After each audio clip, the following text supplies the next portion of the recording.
So I want to talk a little bit about how, given the theme of this event, right, it's productivity unleashed. So I want to talk about how the Power Platform can help you unleash your productivity and enterprise app development. Now, I found it interesting that, quite a few of you don't have a current Power Platform practice. So hopefully these numbers will convince you to take it a little bit more seriously if you aren't already. Power Platform is the #1 low-code development platform out there with 45 million monthly active users. We have a huge base of people using these products every day. And the reason why that is because it is a holistic suite of tools that we have for complete application solution development. So we have Power BI for reporting, dashboard, and analytics. We have Power Apps for mobile application development. We have Power Automate for workflow development, both workflows in the cloud and workflows on your desktop with robotic process automation. We have Power Pages for website development. And we have Copilot Studio, the newest piece of the Power Platform, which is for building your own copilots.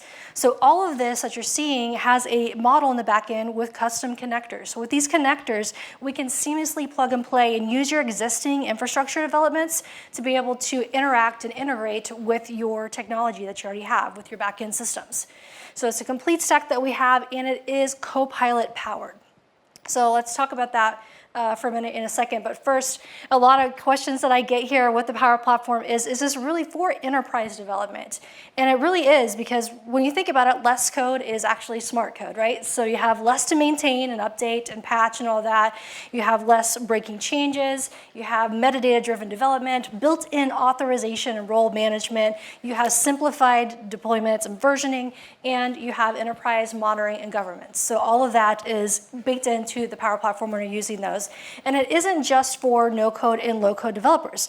We have a complete development stack for code-first, full-code developers as well, tools and technology that you can integrate and use the tools that you're already familiar with and already working in, like Visual Studio, and be able to add in your integrations to the Power Platform.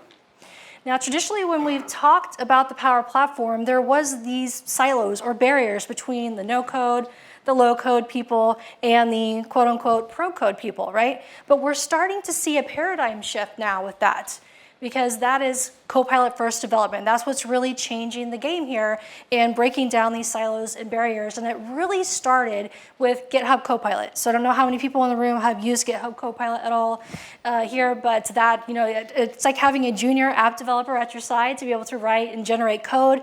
It really kind of is what kicked off this boom of Copilot everything, right? And we saw that kind of being introduced in all of the Power Platform products and all of the Microsoft products for that matter.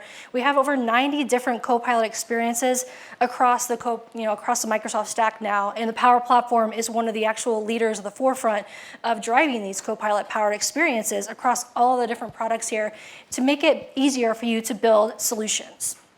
So really, when you think about it, Copilot is the future of development. So if you're not already using Copilot in any capacity, definitely something that you want to start looking at, because over 200,000 organizations are actually actively using Copilot in the Power Platform in some way, and these are just a few organizations that are using it right now. So there's a lot that we can do to unleash our productivity by being able to get time to value faster by using these Copilot-based experiences. And these aren't just numbers for the sake of numbers, right? People are using this, but it's actually making a difference. So if we look at Power Apps, for example, and the Copilot inside of Power Apps, we see a 60% higher success rate when building with Copilot versus if starting from scratch. So it's actually helping people, makers, low-code devs, pro-code devs, to be able to build faster. And the same goes for Power Automate in the Copilot experience. It actually is making people happier with the product when they're using Copilot to start. It has better velocity and helping to create a flow with using Copilot. And a good example of this is actually a customer that's adopted this widely. They've adopted the Power Platform and they've adopted these Copilot experiences, and that's Pacific Gas and Electric.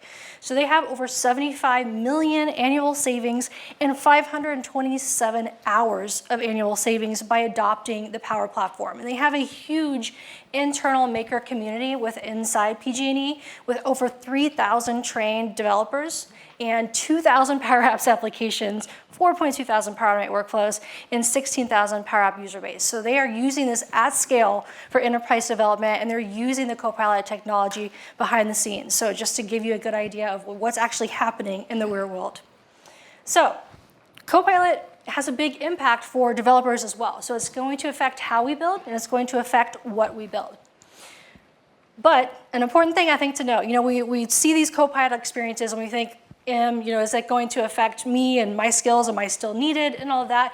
And the way that we need to look at Copilot is it is like having that junior developer and assistant.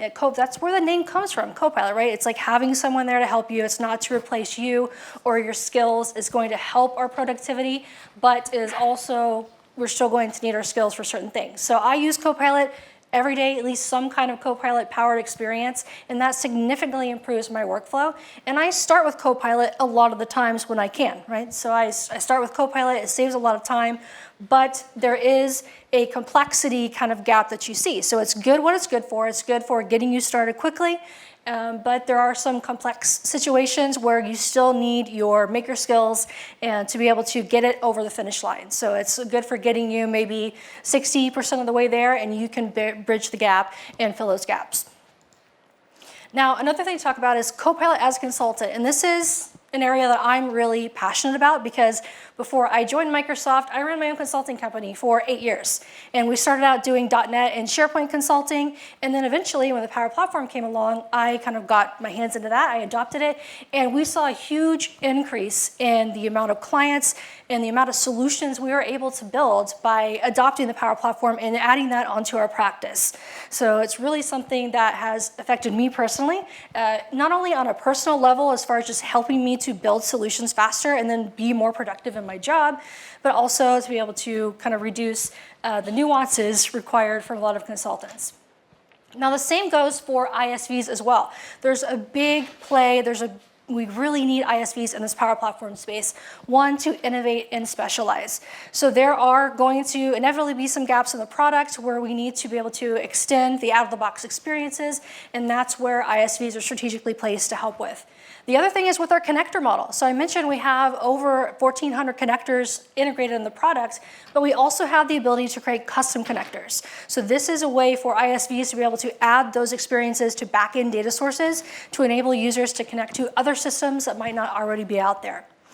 And then, of course, just extending, like Resco is doing with their products, be able to help extend what's possible with more complex custom apps and experiences for frontline workers and really targeting in on those niches of users as well. Now, what about partners? So this is another area I'm passionate about because we were a Microsoft partner as well. So we did consulting and we were a Microsoft partner. So one of the things when we started adopting the Power Platform and Copilot specifically that we noticed was it enhanced our development stack. So if you are a current Dynamics partner and you're all in on that, being able to use the Power Platform is only going to add more onto what you can already do, right? So they work together seamlessly. It's going to help in your innovation acceleration. The time to build a solution in Power Apps is going to be significantly less than the time it takes to build a solution from scratch, right? So that's going to save you time. You're going to be able to create more solutions for your customers and just scale much better. So you're going to be agile, efficient, and you're going to expand your market reach. Those numbers before, 45 million monthly active users. You're going to be able to touch that user base.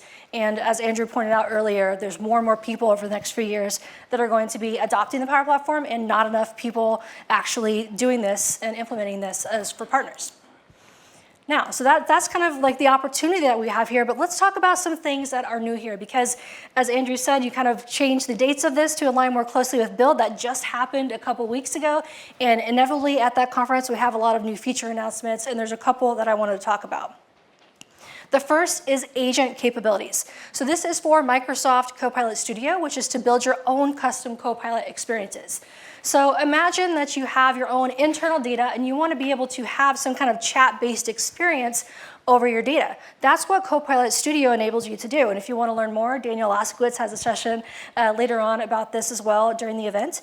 But one of the things that was kind of a game changer in this development is agent capabilities. So this is just taking it beyond being able to chat over your data, and now it can actually act on that. So if you want to be able to have some kind of chat experiences for HR onboarding and you want it to actually go perform those tasks, so hey, I'm onboarding a new person, I want to be able to actually go and do some long-running processes like adding tasks to create their accounts and all those things, agents allow us to do that.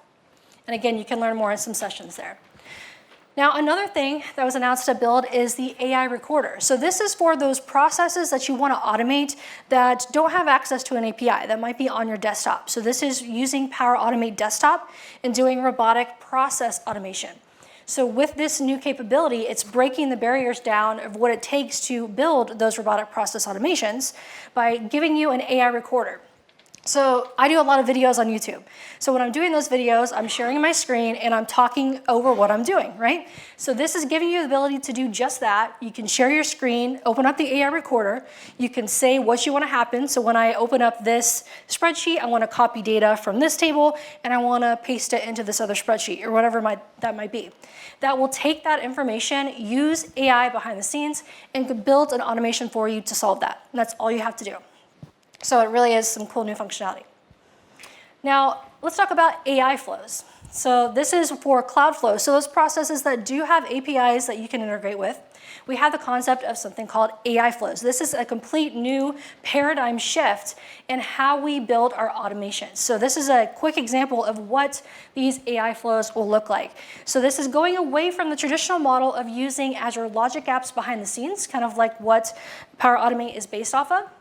And now we can have an AI-based LLM model that builds our automations. So in this case, we want to have to automate our customer request process. So you see up here on the left-hand side, we can pass in some inputs to this LLM flow, like a screening agreement and a customer request. Then we can go over here and we can update our reference data.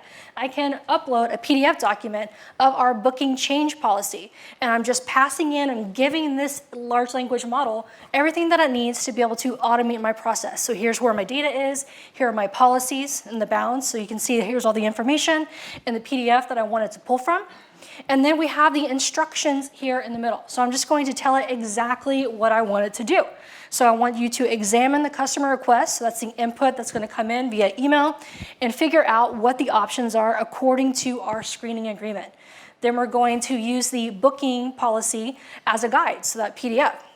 So basically when a customer says, hey, I want to change the booking for this, comes in via email, we're telling this flow right here via the large language model to automate that and pull from this data. And that's all we have to do. We don't have to open the classic designer in Power Automate and figure out what specific actions that we need to add in to be able to get all this data. We don't have to parse it out. We are just putting in natural language, passing in our inputs and all our values and all that, and telling it even how we want this to be able to be formatted. So we want to have an approval in this case so that we can make sure that it's getting the right information from that, and we update and we are good to go and we have an automation. So this is huge. This will be rolling out relatively soon, but again, a complete paradigm shift in the way that we think about building flows and doing our automations here. So I'm really excited to see this start rolling out more broadly so we can see it's updated here.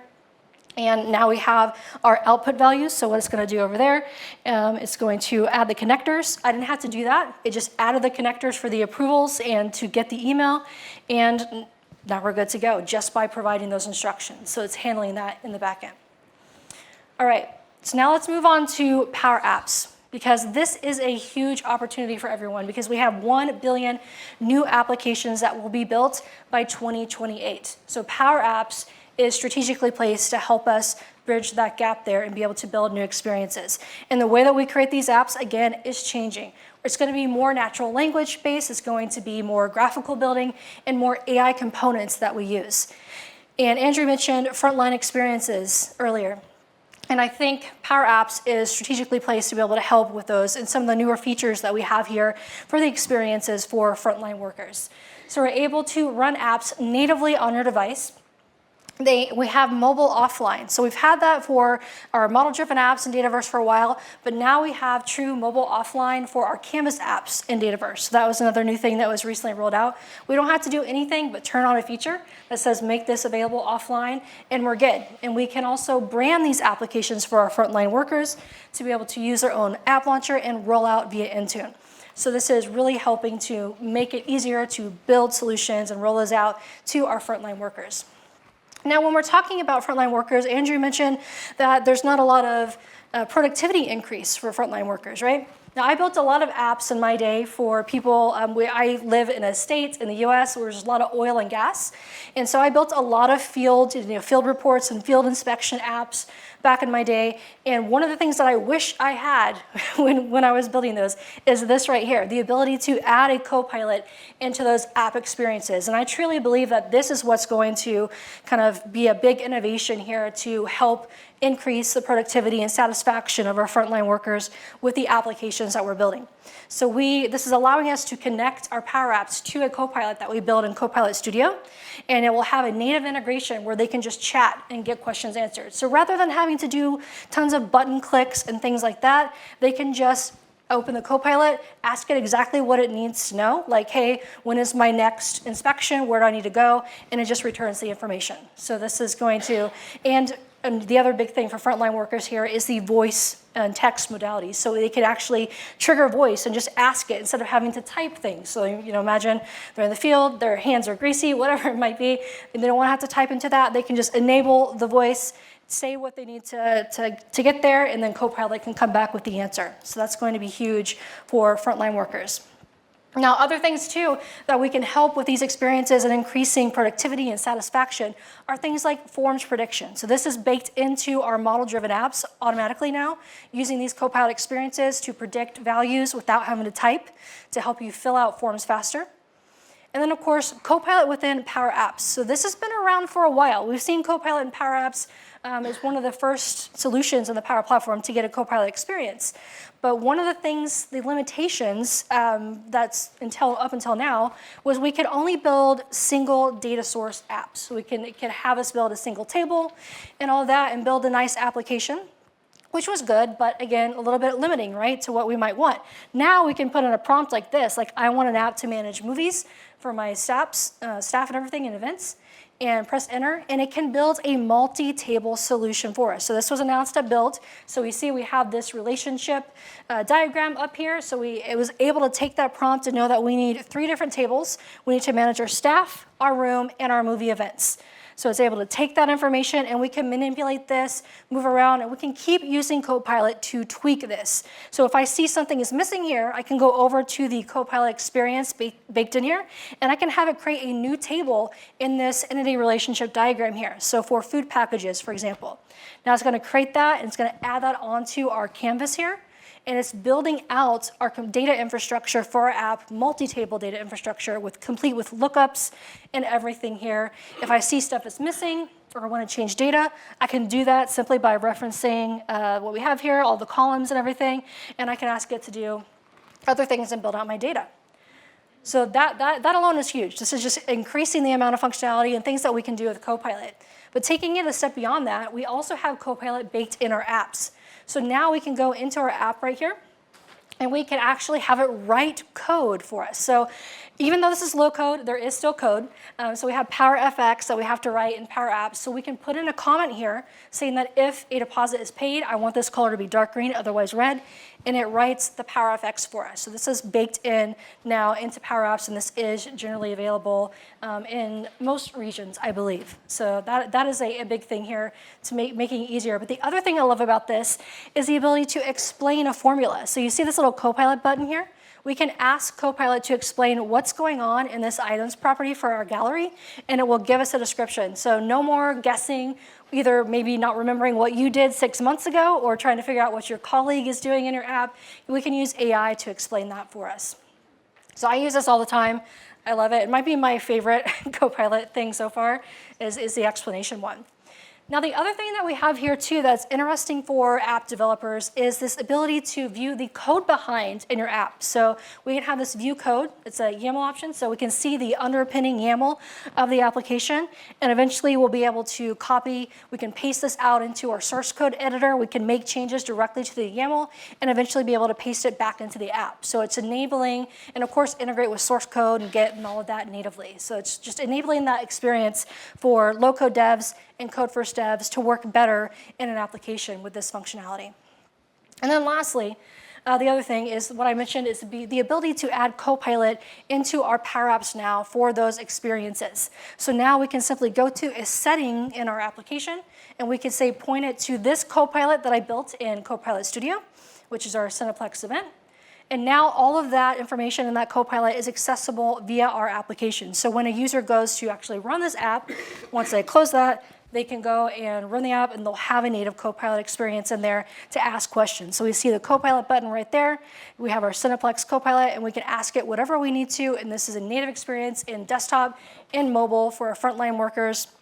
We can ask what kind of events we can book, and not only can it return information, but with the power of Copilot Studio behind the scenes, it can act on that information as well. So it's going to return some information, but I can ask it to order some popcorn for me, and it can go and process that request, put it in our backend system, all via Copilot Studio. So really, really powerful to enable those more intuitive frontline experiences.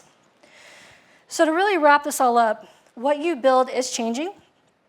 So by 2026, 40% of the net new applications will be what we call intelligent apps, meaning they're going to incorporate AI into the mix to help augment those experiences. And the Power Platform and Resco are uniquely positioned to help bridge that gap and enable you to build those frontline AI-powered experiences.